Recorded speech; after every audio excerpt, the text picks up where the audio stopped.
let's talk about Satanic Panic for a little bit. It's like how much I've been under the impression that there's never actually been a proven satanic killing ever. That's pretty much true. I mean, it depends on what you count as satanic. You have figures like Richard Ramirez, right, who certainly killed people and said that he was a Satanist. You have an incident in Matamoros, Mexico in 1988 where a spring breaker was killed by a drug cartel. But there really is nothing like this sort of organized criminal satanic group that kills for the sake of religion. It's almost always, if there's anything at all, it's a drug cartel or it's some sort of other criminal organization. So yeah, this is mostly something that existed in the public's imagination, and it still does with things like Pizzagate, right? Pizzagate was very much part of this satanic conspiracy theories. Yeah, but I've always been just surprised that how this Satanic Panic really just took over everything. It's like, I guess we were at the beginnings of the moral right and the sort of influence of church into the Republican Party, and then we had Reagan coming in, and because prior to that, the Republican Party wasn't quite the party of religion that it maybe evolved into, and so was it just churches fueling the fear to get parents and flocks to watch their children, or I just don't really understand how it took over so heavily.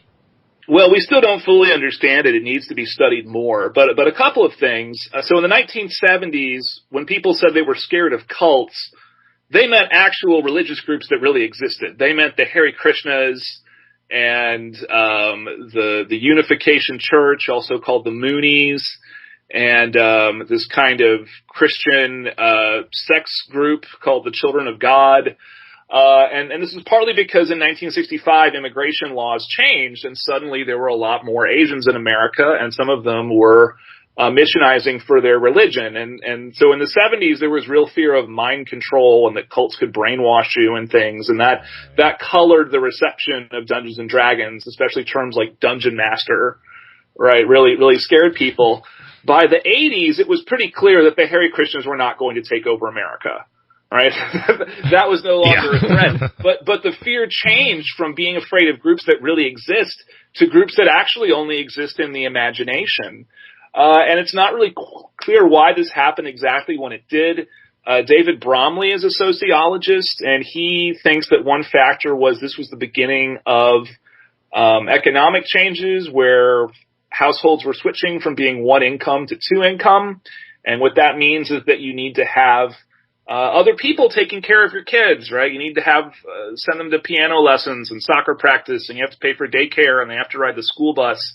And one weird aspect of the Satanic Panic was a lot of the suspicion was placed on people who ran daycare centers, right? This fear that while you're at work, the daycare provider is torturing your children in satanic rituals.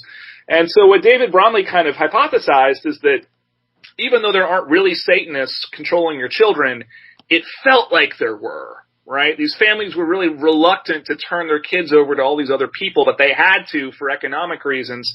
And so the idea of satanic cults are coming for our kids, it sort of began in the mind almost as a kind of metaphor. And then what was sort of a metaphorical way of talking about a changing social structure became literally true. And suddenly people are really claiming that those daycare providers are agents of Satan and are torturing children.